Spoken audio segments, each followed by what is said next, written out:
அனைவருக்கும் வணக்கம்.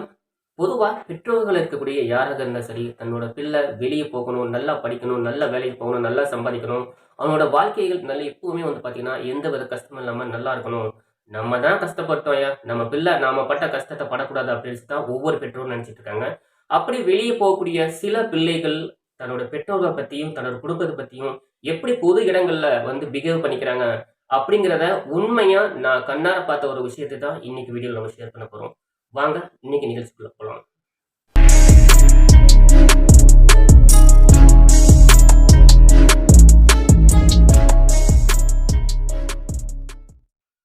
Dear friends, சமீபத்தில் ஒரு பேருந்து பயணம் பண்ணிட்டு இருந்தேன் நான்.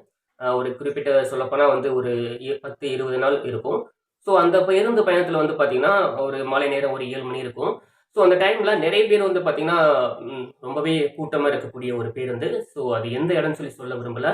ஸோ அந்த கூட்டம் இருக்கக்கூடியது பார்த்தீங்கன்னா நம்ம காலேஜ் ஃப்ரெண்ட்ஸ், பசங்க, பொண்ணுங்க எல்லாமே ஒன்றா ஜாலியாக சிரித்து பேசிட்டு அந்த இடத்துல ஒரு பேருந்து நிறுத்தத்தில் ஏறுறாங்க.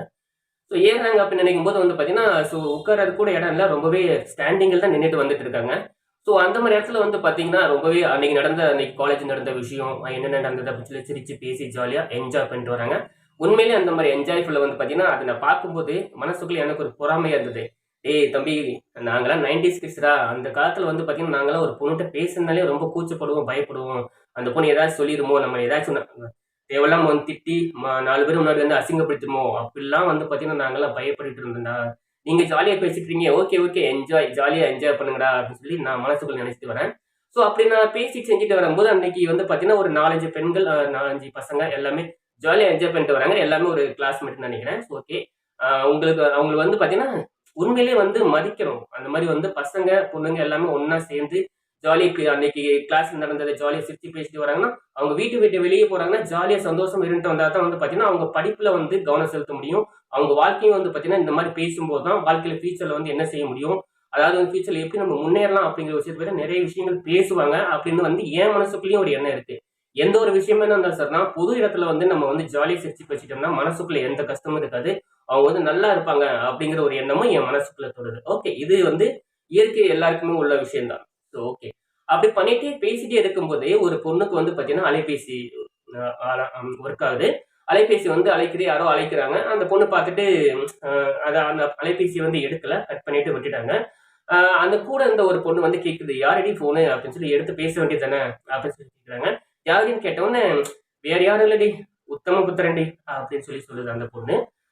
நான் கூட நினைச்சேன், ஏன்னா நான் பக்கத்துல இருக்கிறேன். ஓகே, உத்தம புத்திரன் சொல்லி பேசுறாங்க. சரி, யாரோ அவங்க கூட அவங்க கூட படிக்கிற பசங்களா இருக்கும், ஒரு பையனா இருக்கலாம், இன்னைக்கு காலேஜ் வராம இருக்கலாம், இன்னைக்கு ஸ்டடீஸை பத்தி ஏதாச்சும் கேட்குன்னு நினைக்கலாம் அப்படின்னு கூட ஃபோன் பண்ணியிருக்கலாம் அப்படின்னு சொல்லி நான் நினைச்சுக்கிட்டேன். ஸோ திரும்பவும் பார்த்தீங்கன்னா அவங்களுக்குள்ள ஜாலியாக அந்த பேச்சுகள் உரையாடல்கள் நடந்து போயிட்டு இருக்கு. ஓகே, என்ஜாய் பண்ணிட்டு இருக்காங்க அப்படின்னு சொல்லி நான் நினைச்சிட்டே இருக்கேன். திரும்ப பார்த்தீங்கன்னா கூட இருந்த பொண்ணு, அந்த பொண்ணு கூட ஒரு பொண்ணு இருந்தது இல்லையா, ஸோ அந்த பொண்ணுக்கு பார்த்தீங்கன்னா ஃபோன் அடிக்குது. அந்த பொண்ணை பார்த்துட்டு அந்த பொண்ணு பார்த்தீங்கன்னா ஃபோனை பார்த்துட்டு பக்கத்துல இருக்கிற பொண்ணை பார்க்குது. அந்த பொண்ணு பார்த்தீங்கன்னா ஃபோன் அட்டன் பண்ணல. உடனே யாரு உத்தம புத்திரனா அப்படின்னு சொல்லி இந்த பொண்ணு அந்த பொண்ணுகிட்ட கேட்குது. ஆமாண்டி அப்படின்னு சொல்லி அந்த பொண்ணு சொல்லுது. ஸோ நானும் நினைச்சிட்டு இருக்கேன், இது நாள் வரைக்கும் பார்த்தீங்கன்னா இப்போ வரைக்குமே இந்த ஸ்டேஜ் வரைக்குமே சரி ஓகே ஜாலியா என்ஜாய் பண்ணிட்டு இருக்காங்கப்பா பசங்க, வாழ்த்துக்கள் பா அப்படின்னு சொல்லி சொல்லிட்டு இருக்கேன். உடனே கூட இருந்த ஒரு பையன் அந்த பொண்ணுகிட்ட ஃபோன் அந்த பொண்ணு அட்டன் பண்ணலாம் சொல்லி சொன்னேன் பார்த்தீங்களா, அந்த பொண்ணுகிட்ட கூட இருந்த ஒரு பையன் கேட்குற என்ன கேட்குற அப்படின்னா, யார் இந்த உத்தம புத்திரன், யார், எனக்கு தெரியாம யாரு அப்படின்னு சொல்லி கேட்குற அந்த பையன். உடனே அந்த பொண்ணு சொல்லுது, வேற யாரு, அவளோட அப்பா தான் அப்படின்னு சொல்லுது அந்த பொண்ணு. எனக்கு அப்படியே வந்தது பாருங்க கோபம், மனசுக்குள்ள அப்படியே தூக்கி வாரி போட்டது.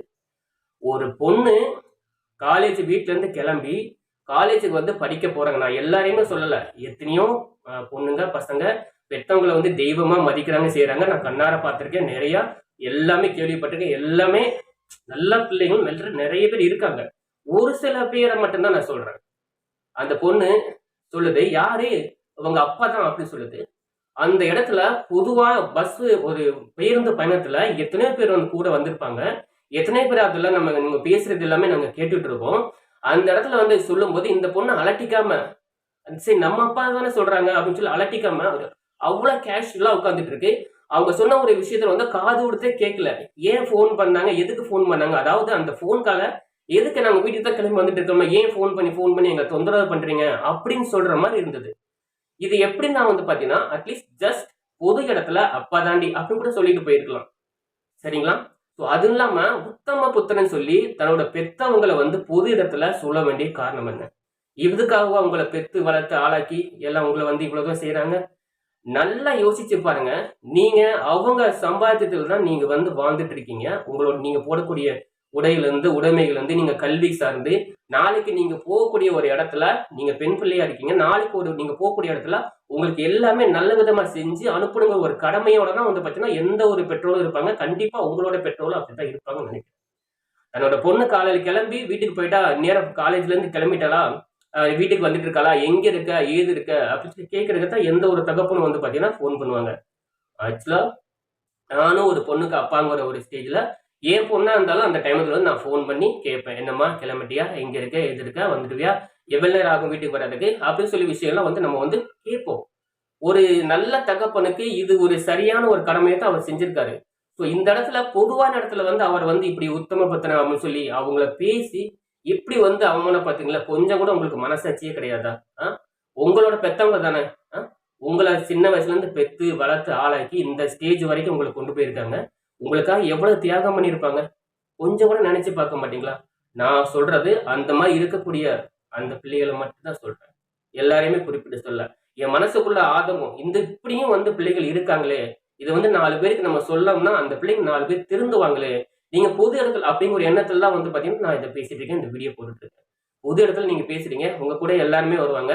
இதை பார்த்து வேற ஒருத்தவங்க சரி நம்ம பெத்தவங்களை வந்து நம்மளும் இப்படி சொல்லலாம் போல இருக்கே அப்படின்னு சொல்லி நீங்க என்ன பேசுறீங்களோ அதே தான் வந்து அந்த பிள்ளைகள் நினைக்க தோணும். ஸோ பொதுவான இடத்துல இந்த மாதிரி தயவு செஞ்சு பேசாதீங்க. ஓகேங்களா? ஸோ உங்களுக்குள்ள என்ன வீட்ல என்ன பிரச்சனை இருந்தாலும், உங்களுக்குள்ள என்ன ஒரு ப்ராப்ளம் இருந்தாலும், அது வீட்ல போய் உங்க நேர சார்ந்து உங்க பெற்றோர் சார்ந்து உட்கார்ந்து ஆர்குமெண்ட் பண்ணுங்க, ஃபைட் பண்ணுங்க, என்னமோ பண்ணுங்க. அது வந்து நீங்க உங்க வீட்டோட வச்சுக்கோங்க. தயவு செஞ்சு வெளிய இந்த மாதிரி பொது ஜனங்கள் இருக்கக்கூடிய இடத்துல உங்கள் பெற்றோர்களா, உங்க குடும்பம் சார்ந்து தாழ்வா வந்து இழிவா நினைக்கிற மாதிரி தயவு செஞ்சு நடந்துக்காதீங்க, பேசாதீங்க. இது மனசுக்கு ரொம்ப கஷ்டமா இருக்கு. அதாவது இப்போ உங்களுக்கு தெரியாது. நாளைக்கு உங்களுக்கு கல்யாணம் ஆகி, உங்க பொண்ணு உங்கள மாரி ஸ்டேஜ் வந்து உங்கள பத்தி பேசி நீங்க கேள்விப்படும்போது, அப்பதான் அதோட வலி உங்களுக்கு தெரியும். நானும் ஒரு பொண்ணுக்கு தகப்பனா சொல்றேன். ஸோ இந்த மாரி வந்து என்னோட பொண்ணு பேசினா எனக்கு ரொம்பவே மனசு கஷ்டமா இருக்கும். எந்த ஒரு தகப்பனா இருந்தாலும் அவங்களுக்கு வந்து பார்த்தீங்கன்னா, மனசு ரொம்பவே கஷ்டமா இருக்கும். இந்த மாரி பண்ணாதீங்க. அப்படிங்கிறதுக்காக தான் இந்த ஒரு பதிவு. ஸோ எந்த ஒரு பிரச்சனையா இருந்தாலும், அது உங்க வீட்டோட பேசி தீர்த்துக்கிறது தான் எல்லாருக்குமே நல்லது. எல்லார் வீட்லயும் தான் பிரச்சனை இருக்கு. என் வீட்லயும் தான் பிரச்சனை இருக்கு. அதனால வந்து என்ன பார்த்தீங்கன்னா, இது இப்படி இருக்கணும், இப்படி இருக்கக்கூடாது, இப்படி செய்யுங்கப்பா, எனக்கு இப்படி பண்ணுங்கப்பா அப்படின்னு சொல்லி உரிமையா உங்க அப்பாட்ட கேளுங்க, உங்க பெத்தவங்கள்ட்ட கேளுங்க. நியாயமான ஒரு விஷயம். நான் அதுக்கு தலை வணங்குறேன். என்ன போல இருக்கக்கூடிய எல்லா தகப்பனும் வந்து உங்களுக்கு தலை வணங்குறாங்க. ஸோ எதுக்காக வந்து இந்த மாதிரி வந்து பப்ளிக் இடத்துல வந்து அந்த மாதிரி வந்து பேசணும்? இது வந்து ஒரு எந்த ஒரு யாரா இருந்தாலும், எந்த ஒரு மாணவா இருந்தாலும், மாணவியா இருந்தாலும், இது வந்து வந்து மன்னிக்க முடியாத ஒரு விஷயம். இந்த மாரி இருக்கக்கூடியவங்க தயவு செஞ்சு அந்த மாரி பண்ணாதீங்க. எந்த ஒரு தகப்பனா இருந்தாலும், தான் நான் கஷ்டப்படுறேன். நான் பட்ட கஷ்டம் என் பொண்ணு படக்கூடாது. அவ நல்லா இருக்கணும். நான் வந்து என் பையனா இருந்தாலும் சரிதான், பொண்ணா இருந்தாலும் சரிதான். நான் பட்ட கஷ்டம் அவன் படக்கூடாது. நான் நினைக்கிறேன். நான் 6த் ஸ்டாண்டர்ட் படிச்சிருக்கேன். நான் படிச்ச மாரி என் பொண்ணோட இருக்கக்கூடாதுன்னு நான் நினைக்கிறேன். அவள் நல்லா படிச்சு ஆளாக்கணும்னு நான் நினைக்கிறேன். ஸோ இந்த மாரி ஒரு ஸ்டேஜ் எல்லாத்துக்குமே தகப்பனா வரும்போது தான் அதோட அர்த்தம் தெரியும். அதோட வலி உணர்வீங்க. எல்லாருமே உணர்வீங்க. ஸோ அந்த மாரி ஸ்டேஜ் வர்ற வரைக்கும் தயவு செய்து உங்கள கோபம் எதா இருந்தாலும் தட்டி கழிச்சு, அத வந்து வீட்ல மட்டுமே வச்சுங்க. வெளிய வச்சுக்காதீங்க. தயவு செஞ்சு. ஸோ எந்த ஒரு தகப்பனா இருந்தாலும், நான் என்ன கஷ்டப்பட்டாலும் சரிதான். நான் எப்படியாவது கடன் வாங்கியாவது, இல்ல காட்ட வித்தோ, மீட்ட வித்தோ, ஏதோ ஒண்ணு வித்தோ, நகைய வித்தோ, அவள ஒரு நல்ல இடத்துல வந்து படிக்க வச்சு, ஆளாக்கி, அவள வந்து நல்ல ஒரு இடத்துக்கு கொண்டு வரணும். அப்படின்னு நினைக்கக்கூடிய எந்த ஒரு தகப்பனா இருந்தாலும் சரிதான். எந்த ஒரு தகப்பனா இருந்தாலும் சரிதான். உண்மையிலே அவங்க நீங்க சொல்றீங்களோ இல்லையோ, என்ன பொறுத்தவரைக்கும் அவங்க ஒரு உத்தம புத்திரன் தான். அவங்களுக்கு ஒரு கிரேட் சல்யூட் அடிக்கணும். யாரா இருந்தாலும். நீங்க சொல்ற விஷயம் உத்தம புத்திரன் சொல்றீங்க. அவங்க உண்மையிலே உத்தம புத்திரனா இருக்கனால தான் அந்த டைமுக்கு உங்களுக்கு ஃபோன் பண்ணியிருக்காங்க. நீங்க எங்க இருக்க சொல்லி உங்கள விசாரிக்கிறாங்க. ஸோ அப்பயும் வந்து பார்த்தீங்கன்னா, தான் பொண்ணு நல்லா வந்து வீட்டுக்கு வந்து சேரணும் அப்படின்னு தான் எந்த ஒரு தகப்பனும் நினைப்பாங்க. அதே தான் உங்க அப்பாவும் நினைச்சிருக்காங்க. நீங்க இப்படி வந்து பேசியிருக்க கூடாது. நம்ம நெறைய விஷயங்கள் வந்து பார்த்தீங்கன்னா, டிவில அது இதுல பார்த்துருக்கோம். 8 வயசு பொண்ணு, 9 வயசு பொண்ணுலாம் வந்து பார்த்தீங்கன்னா, தேவையில்லாம நாசம் பண்ணி இந்த மாரிலாம் நெறைய பொண்ணுங்கலாம் செத்துக்கிட்டு இருக்காங்க. நம்ம கண்ணார பார்த்துட்டு தான் இருக்கோம். அப்படி இருக்கும்போது எந்த ஒரு தகப்பனுக்கும் அந்த மாதிரி வலி இருக்கத்தான் செய்யும். தன்னோட பொண்ணு நல்லா இருக்கணும், தன்னோட பையன் நல்லா இருக்கணும் அப்படின்னு நினைச்சு தான் அவ ஒவ்வொரு நிமிஷம் வந்து பாத்தீங்கன்னா, நம்ம குடும்பத்துக்காக தியாகம் பண்ணி தான் ஒவ்வொரு அப்பாவும் இருப்பாங்க. ஸோ அந்த மாதிரி இருக்கக்கூடிய ஒவ்வொரு அப்பாவும் உண்மையிலே ஒரு உத்தம புத்திரன் தான். ஸோ உங்களுடைய எண்ணங்கள மாத்திக்கோங்க. உண்மையிலே ஒரு உத்தம புத்திரன், அவர் நல்லவர் அப்படிங்கிற ஒரு எண்ணத்த தன்னோட பெற்றவங்க மேலயும், தன்னோட குடும்பத்து மேலயும் நீங்க வச்சு வந்தீங்கன்னா, நிச்சயமா உங்களுக்கு ஏற்பட்ட நீங்க இருக்கக்கூடிய இந்த ஸ்டேஜ் உங்க பிள்ளைகள் வரும்போது உங்களுக்கு வந்து சேராது அப்படிங்கிறது தான் என்னோட எண்ணம். இதே போல வேற ஒரு வீடியோல மீட் பண்றேன். நன்றி.